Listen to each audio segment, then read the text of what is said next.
Good morning વિદ્યાર્થી મિત્રો, આપણે ગઈકાલે છે પાઠ નંબર 4ની અંદર ભાષાંતર જોયું હતું. ભાષાંતરની અંદર શકુની સુધી પહોંચ્યા હતા. છેલ્લે ઘટોત્કચ છે એ સંદેશો આપી દીધો. ત્યારે શકુની બોલે છે વચ્ચે કે યદિ સ્યાદ વાક્ય માત્રેણ નિર્જિતેયમ વસુંધરા, જો વાક્ય માત્રથી પૃથ્વી જીતાઈ જાય. યદિ એટલે જો, અને વસુંધરા આઈએમપી શબ્દ છે. વસુંધરા એટલે પૃથ્વી. અને સ્યાદ વાક્ય માત્રેણ, વાક્ય માત્રથી. નિર્જિતેયમ એટલે જીતાઈ જાય. એટલે આખું વાક્ય બનશે જો વાક્ય માત્રથી પૃથ્વી જીતાઈ જાય. પછી અલ્પવિરામ. વાક્ય વાક્ય યદિ ભવત સર્વક્ષત્રિયવધઃ કુતઃ, જો વાક્ય માત્રથી ક્ષત્રિયોનો વધ ક્યાંથી થાય? વાક્ય માત્રથી ક્ષત્રિયોનો વધ ક્યાંથી થાય?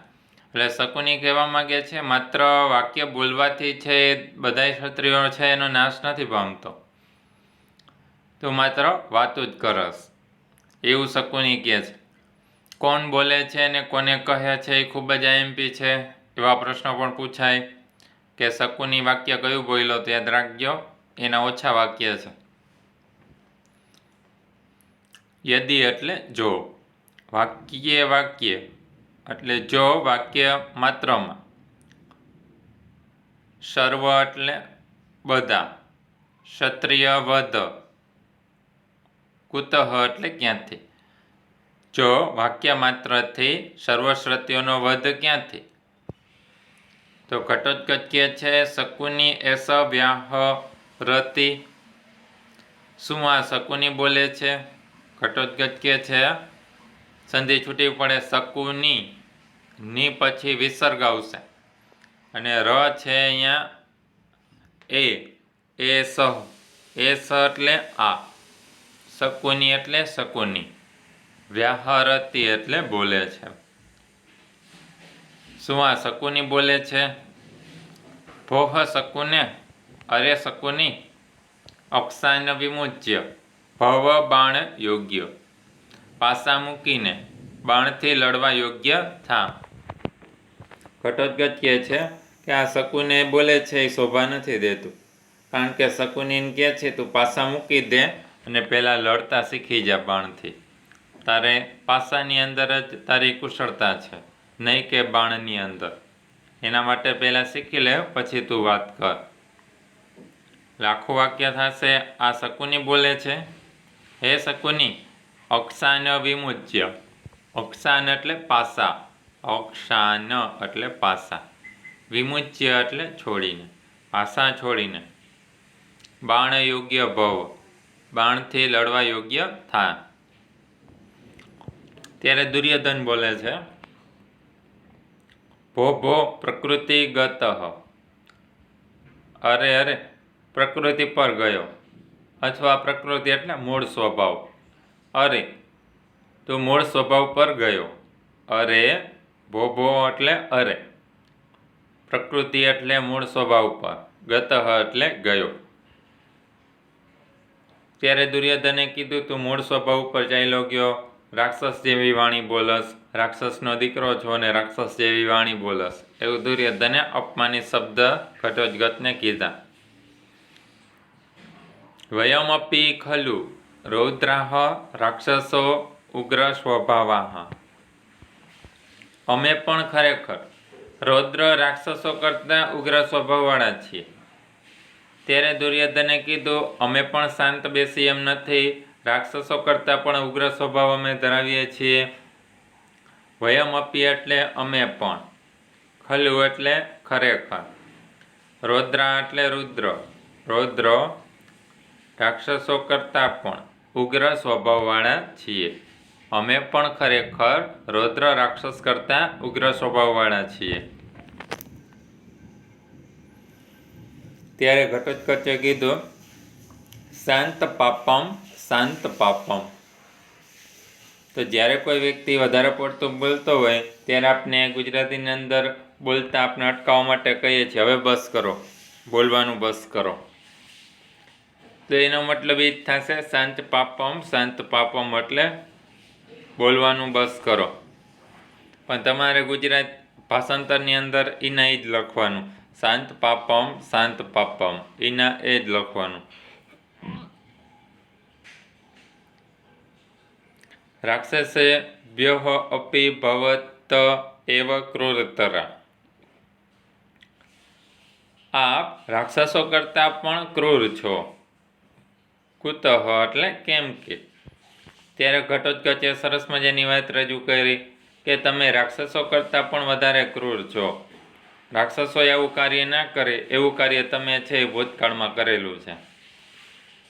એક એક શબ્દમાં જોજો. રાક્ષસોભ્યો અપી, રાક્ષસો કરતાં પણ. ભવંત એટલે આપ. ક્રૂરતરા એટલે ક્રૂર છો. આપ રાક્ષસો કરતાં પણ ક્રૂર છો. કુતઃ એટલે કેમ કે ભૂતકાળની અંદર કૌરવોએ ન શોભે એવું કાર્ય કરેલું. કારણ કે સૂતેલા ભાઈઓને છે મારી નાખવાના પ્રયત્ન કરેલા. લાક્ષાગૃહની અંદરનો બનાવ આપણે મહાભારતની અંદર જોયો છે કે પાંડવો છે એ સૂતા હોય છે લાકડાના ઘરમાં અને એ સળગાવવાનો પ્રયત્ન કર્યો હતો મારવા માટે. એટલે તો કઈ ઘટોત્કચે કીધું ન તું જતુ ગૃહે સુપ્તાન ભાતૃન દન્હતિ નિશાચરા. નિશાચરા એટલે રાક્ષસો. આઈએમપી શબ્દ છે. એ પણ શબ્દની અંદર પૂછી લઈએ ટિપ્પણમાં કે નિશાચરા એટલે શું. તો રાક્ષસો. રાક્ષસો પણ. જતુગૃહે લાક્ષાગૃહમાં. સુપ્તાન એટલે સૂતેલા. ભાતૃન એટલે ભાઈને. ન દન્હતિ ન બાળે. લાક્ષાગૃહની અંદર સૂતેલા. લાક્ષાગૃહ એટલે લાકડાનું ઘર. લાખું ગુજરાતી થશે એ લીટીનું. રાક્ષસો પણ લાક્ષાગૃહમાં સૂતેલા ભાઈને ન બાળે. આવો પ્રયત્ન છે રાક્ષસો પણ કોઈ દિવસ ના કરે પોતાના ભાઈને મારવાનો. પાંડવોને મારવાનો પ્રયત્ન કરે છે પરંતુ પાંડવો છે સુરંગ બનાવીને એ ઘરની બહાર નીકળી જાય છે, કોઈને ખબર ના પડે તે રીતે. હવે કંઈક શબ્દની અંદર જોજો. નિશાચરા એટલે રાક્ષસો. જતુગૃહે એટલે લાક્ષાગૃહમાં. સુપ્તાન ભાતૃન સૂતેલા ભાઈને. ન દન્હતિ ન બાળી. પછીનું વાક્ય છે એની અંદર ફરી રાક્ષસો લખવાની જરૂર નથી, છેલ્લે શબ્દ આવ્યો છે. શિરસી ન તથા ભાતૃહ પત્નીમ સ્પૃશંતિ. અને અથવા તેમજ ભાઈની પત્નીને માથા પર સ્પર્શ ન કર. કે જે રીતે દ્રૌપદીને અપમાનિત કરવામાં આવી હતી તે રીતે કોઈ અપમાનિત ન કરે પોતાની ભાભીને. ભાતૃપત્ની એટલે ભાભી અથવા ભાઈની પત્ની, બે એક જ. તથા એટલે તેમજ. ભાતૃપત્ની એટલે ભાઈની પત્નીને. શિરસી એટલે મસ્તક પર. ન પૃશંતિ એટલે સ્પર્શ ન કરે. તેમજ ભાઈની પત્નીના મસ્તક પર સ્પર્શ ન કરે. આવા બે કાર્ય કૌરવોએ કરેલા છે. ખૂબ જ કલંકિત કરી દેવા કાર્ય. ત્યારે દુર્યોધને કીધું કે દૂતઃ ખલુ ભવાન પ્રાપ્તો ન ત્વમ યુદ્ધાર્થ આગત. આપ ખરેખર દૂત તરીકે આવેલા છો. દુર્યોધન છે એ સમજાવે છે ઘટોત્કચને દૂતનું કાર્ય સંદેશો આપવાનું જ છે. એને તો કઈ સંદેશો આપીને ચાલ્યું જવું. દૂતઃ ખલુ ભવાન પ્રાપ્તો. આપ ભવાન એટલે આપ. ખલુ એટલે ખરેખર. આપ ખરેખર. દૂતઃ પ્રાપ્તો દૂત તરીકે આવેલા છો. આપ ખરેખર દૂત તરીકે આવેલા છો. ન ત્વમ યુદ્ધાર્થમ આગત. યુદ્ધ માટે આવેલા નથી. એટલે દુર્યોધને કીધું ગૃહીત્વા ગચ્છ સંદેશમ. સંદેશો લઈને આપીને જા. સંદેશો આપીને જા. સંદેશમ એટલે સંદેશો, ગૃહીત્વા એટલે આપીને, ગચ્છ એટલે જા. ન વયમ દૂતઘાતકા, અમે દૂતોના હત્યારા નથી. વયમ એટલે અમે, દૂતઘાતકા એટલે દૂતના હત્યારા, ન એટલે નથી. દૂત તરીકે કોઈ આવેલું હોય ત્યારે અમે છે એ મારતા નથી, એટલે તું સંદેશો આપીને છે એ જવા દે. ત્યારે ઘટોત્કચે કીધું સરોષમ, ગુસ્સા સાથે, કેમ દૂત ઇતિ મામ પ્રઘર્ષયસી, શું દૂત એમ કહીને મને અપમાનિત કરો છો? ત્યારે ઘટોત્કચે કીધું, શું મને દૂત કહીને તમે અપમાનિત કરો છો? એક એક શબ્દની અંદર યાદ રાખજો. પ્રશ્નાર્થ વાક્ય છે. કિમ એટલે શું, શું દૂત ઇતિ દૂત એમ કહીને, મામ પ્રઘર્ષયસી મને અપમાનિત કરો છો. શું દૂત એમ કહીને મને અપમાનિત કરો છો? મા તાવત ભો ન દૂત અહમ, એ બંનેનું થશે ના તો હું દૂત નથી, ના તો હું દૂત નથી. ન દૂતો અહમ એટલે હું દૂત નથી. પ્રહર ધ્વમ સમાહતા, ભેગા મળીને પ્રહાર કરો. સમાહતા એટલે ભેગા મળીને, પ્રહર ધ્વમ એટલે પ્રહાર કરો. અહીંયા ઘટોત્કચ કહેવા માગે છે કે તમે એવું માનતા હોય કે અમે દૂતોને નથી મારતા તો હું દૂત નથી. તમે તમારા પ્રહાર કરવો હોય તો કરી શકો, હું એકલો લડી શકું એમ છું. સર્વ ઉત્તિષ્ઠન્તિ, બધા ઊભા થઈ જાય છે. દરેક વ્યક્તિ ઊભા થઈ જાય છે ઘટોત્કચને મારવા માટે. ધૃતરાષ્ટ્ર, પૌત્ર ઘટોત્કચ, પુત્ર ઘટોત્કચ, મર્ષયતુ ભવાન, આપ માફ કરો. મદ વચન અવગંતા ભવ, મારા વચનને અનુસરો. ધૃતરાષ્ટ્ર કહે છે મારા પુત્રો બદલ અને અમારા માણસભા બદલ હું તમારી માફી માગું છું. મારા વચન છે એ અનુસરો, નહીં કે દુર્યોધનના. એટલે કીધું પુત્ર ઘટોત્કચ, મર્ષયતુ ભવાન, આપ માફ કરો. મદ વચન, મારા વચન, અવગંતા ભવ, અનુસરનારા બનો. પુત્ર ઘટોત્કચ, માફ કરો, મારા વચનને અનુસરો, એવું ધૃતરાષ્ટ્રે છેલ્લે કીધું. ત્યારે છેલ્લે ઘટોત્કચ સંદેશો આપે છે. ખાસ ધ્યાન રાખજો, ટેક્સ્ટ બુકમાં અથવા સ્ક્રીન ઉપર. ત્યારે ઘટોત્કચ બોલે છે ભવતુ ભવતુ, ભલે ભલે. પિતામહસ્ય વચનાત દૂત અસ્મિ, પિતામહના વચનથી હું દૂત છું. છેલ્લે ઘટોત્કચ માની લે છે, કારણ કે ધૃતરાષ્ટ્ર છે એ સ્વભાવે થોડાક સારા છે, એને કારણે અહીંયા ઘટોત્કચ માની લે છે કે તમે કીધું તો હવે હું દૂત છું, હવે હું નહીં લડું તમારી સભાની અંદર. યુદ્ધ મેદાનની અંદર જ હવે યુદ્ધ થશે. એટલે કહે છે પિતામહસ્ય વચનાત, પિતામહના વચનથી. દૂત અહમ, હું દૂત છું. પિતામહના વચનથી હું દૂત છું. ભો ભો રાજન, અરે ઓ રાજાઓ, શ્રૂયતામ જનાર્દનસ્ય પશ્ચિમ સંદેશ, શ્રી કૃષ્ણનો અંતિમ સંદેશ સાંભળો. પાઠનું નામ છે એ જ.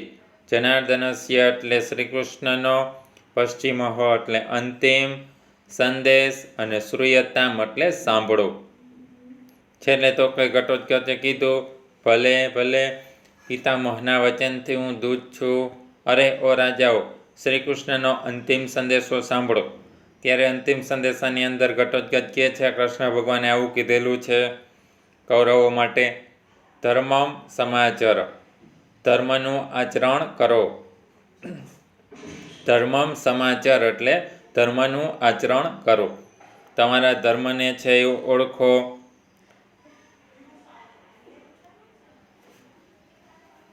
કુરુ સ્વજન વ્યપેક્ષામ, સ્વજન એટલે બાંધવો, બાંધવાની ચિંતા કરો. વ્યપેક્ષામ એટલે ચિંતા, કુરુ એટલે કરો. તમારા ભાઈઓ છે એની થોડી ચિંતા કરો. કૌરવોને સમજાવવા માટે સંદેશો આપ્યો. હજી પહેલી લીટીની અંદર ખાસ ધ્યાન રાખજો, ધર્મનું આચરણ કરો, બાંધવોની ચિંતા કરો. પછી બીજી લીટી છે એ લખી લેજો, ટેક્સ્ટ બુક તમારી સાથે હોય તો. યત કાંક્ષિતમ મનસી સર્વમ એહિ તુષ્ટિસ. જે કાંઈ ઈચ્છા હોય તે બધી અહીં પૂરી કરી લો. ત્યારબાદ તો કાંઈ કીધું શ્રી કૃષ્ણ ભગવાને કે જે કાંઈ તમારી ઈચ્છા હોય તો અત્યારે પૂરી કરી લેજો, કારણ કે પાંડવો તમને નહીં છોડે, તમને મારી નાખશે. એટલે ઈચ્છા જે મનની અંદર હોય તો અત્યારે પૂરી કરી લેજો, લાંબુ તમે નહીં જીવી શકો. એવું અહીંયા ઘટોત્કચ છેલ્લો સંદેશો કૃષ્ણ ભગવાનનો આપી દે છે, કારણ કે એને શાંતિનો સંદેશો ના સાંભળો. યુદ્ધ છે એ પાછું વાળવા માટે આવ્યા હતા, પણ યુદ્ધ પાછું વળે એવું છે નહીં. દુર્યોધન અને શકુની કોઈ રીતે માનતા નથી. એટલે કહે છે યત કાંક્ષિતમ, જે કાંઈ ઈચ્છા હોય તે. મનસી એટલે મનમાં પહેલાં લખવાનું.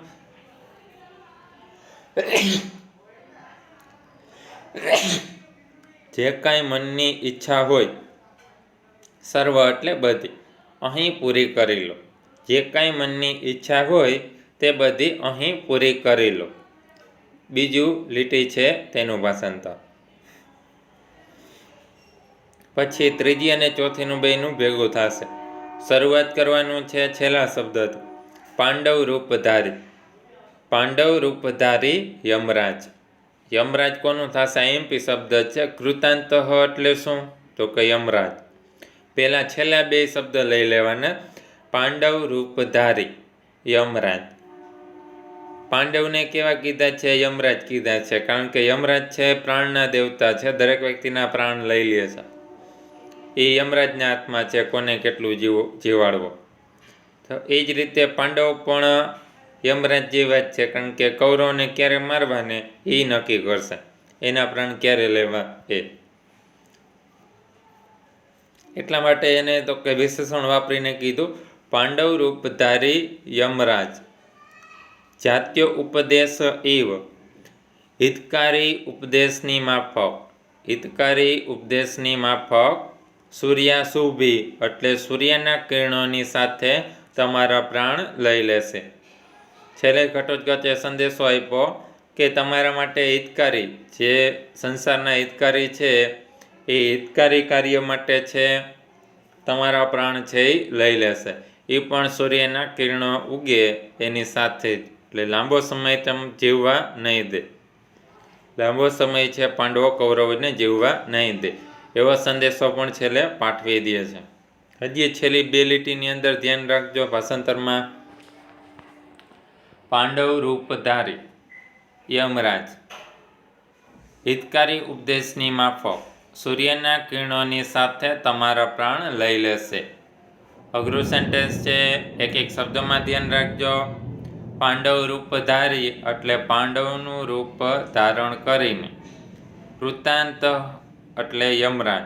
પાંડવ રૂપધારી યમરાજ. જાત્ય ઉપદેશ એવ. હિતકારી ઉપદેશની માફક. સૂર્યાશુભી એટલે સૂર્યના કિરણોની સાથે. સમમ ઉપેશ્યંતિ તમારી સામે આવશે અને પ્રાણ લઈ લેશે. સામે આવીને પ્રાણ લઈ લેશે. આખું ભાષાંતર થશે 4 લીટીનું. હજી એકવાર ધ્યાન રાખજો, ત્રીજી વખત છે. ધર્મનું આચરણ કરો, બાંધવોની ચિંતા કરો, મનની જે કાંઈ ઈચ્છા હોય તે બધી અહીં પૂરી કરી લો. પાંડવ રૂપધારી યમરાજ. હિતકારી ઉપદેશની માફક સૂર્યના કિરણોની સાથે તમારી પ્રાણ લઈ લેશે.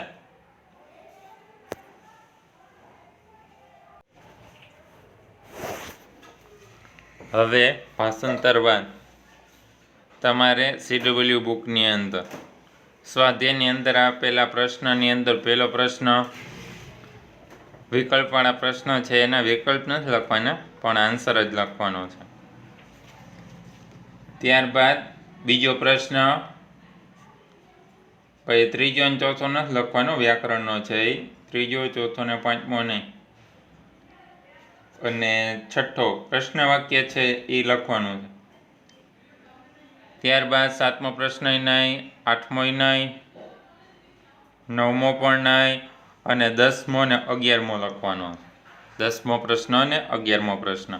હજી એકવાર ધ્યાન રાખજો, ફરીથી રિપીટ કરાવું. CW બુકની અંદર પ્રશ્ન, સ્વાધ્યાયના પ્રશ્નમાં પહેલો પ્રશ્ન, બીજો પ્રશ્ન, ત્યારબાદ 6થો પ્રશ્ન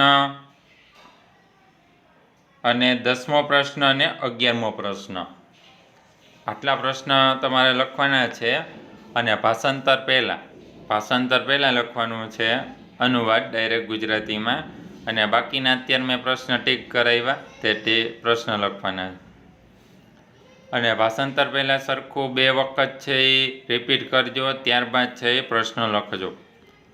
તો આપણે ફરી છે નેક્સ્ટ લેક્ચરની અંદર પાઠ નંબર 5 છે એ 5 જોશું.